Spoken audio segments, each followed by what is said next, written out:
here we go with Mystery Mansion. This is an older Milton Bradley game that has actually seen a facelift in the 90s. But I'm going to cover the old version, the non-electronic version, and sort of old school. And I do apologize for the video quality on YouTube. I do post all of our sketch videos on our website, accordingtowim.com, with a much higher quality WMV file, and it looks nicer. And I'm also going to do that with these. So if you're wanting to see a little better detail, you can head over there. I might not have them up yet, but I will try to have them soon. So basically, we have a very nice box. I like the art on this box. It's very Haunted Mansion almost, even though it really has nothing to do with ghosts. But what you got is basically a creepy looking house. It's not really creepy, but it's got a creepy surrounding, and it's middle of the night and whatnot. And you're basically searching around for secret clues that lead you to a treasure. On the back here, no, there's no family fun group of people playing, but you can see some kids here playing, obviously. You basically build the mansion part by part, and then you explore the mansion, and kind of gives you almost the whole. It's like almost like a book here, the instruction manual. But the instruction manual is a lot more complicated, and it really does need some addendums. No artwork. Alright, here's the contents. This game actually comes with quite a lot of setup because it all comes undone. These are little cardboard rooms, which definitely this game gets a plus for the artwork because I love really good artwork. Pretty good artwork. And they're flat and they're cardboard, and you actually have to sit there and build them. Here's the very inadequate instruction manual. It's actually pretty big, considering, and it still leaves a lot of questions unanswered, as we found out. And so you also got rooms that are quote-unquote in the basement. And that's why there's different colors. And you got rooms that are on the first level, which are kind of elevated. You also have rooms on the second level, which are elevated even higher. And they're all just basically rooms of this big mansion. And you actually go through the mansion, move your pawn, and here's the pawns. And you have clue cards, search cards, you got your treasure chests, and you got your stairs that connect your different levels. And you also have the entrance to the house. So let's set it up, although there's not much setup. So basically, here's how the beginning of the game starts. You start out with the foyer piece. Foyer piece goes right outside the front steps of the whole place. Sorry, I just wanted to straighten that up there. Your characters simply take up to 3 actions per turn. They can search for clues. They can move, or attempt to move, I should say. You got to roll to try to see if you can get into the next room. Oh yeah, I forgot to cover the dice. There's a die that has locked and open on it. Almost all of them are open except for one locked. And basically you choose which direction you're going to go. You get to randomly choose what room you're going to go into. And as the game progresses, you'll actually search for clues with the cards here in these stacks.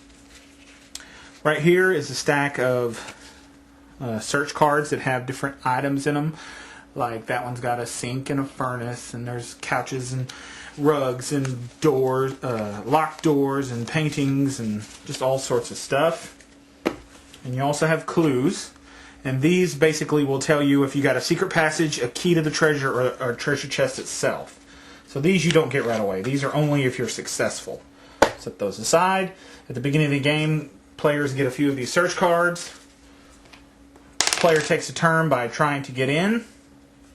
So if it says open, they're able to get through the door. Maybe second action, they want to try to go to one of the rooms, and you randomly pick a room. You attach it to the room that's already there. You just got to find an open door on the drawing and match it up with an open door here. Roll again. It's open, so they get to go in here. And there's several items inside the room. So you can get a look at that. And this one there's a rug, and there's a bookshelf, and there's a statue, and there's a chair and a globe, and there's bookshelves. So what you do is in your hand, you look for the clue cards that you might have. Like, here's a bed, here's a rug. Oh, look, here's a rug. There's a rug in the room, so I'm going to search this room. You play that and discard. You get to draw a search card. I'm sorry, you get to draw a clue card. Then this little cobweb tells me that you didn't find anything. So that's it. That was that second and then third. So he's done.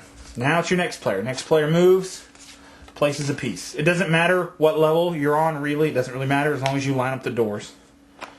So if you get in there and you got a furnace, you can play a furnace card. If you got one, do a search. You keep searching until you get a card. Oops. You keep searching for clues until you get a card that lets you find a treasure chest. Treasure chests are just a treasure chest.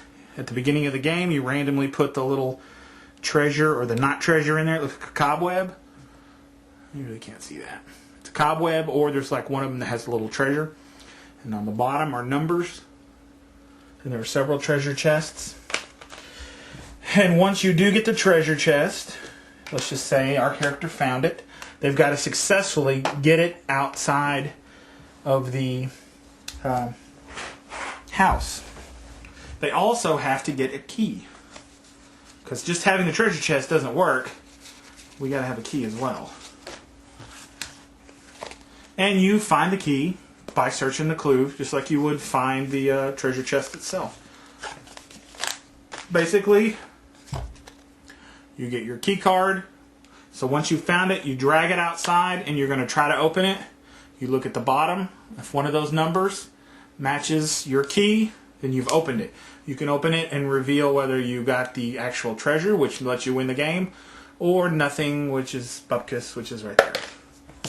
If you didn't get it, you're going to have to move back into the house. And the house just grows as you need to move along. And the reason why you want to move along into more rooms is because you might have several cards that don't have items that are in the current room. So you need to keep searching the house for items that match your cards so that you can search for keys and search for treasure chests.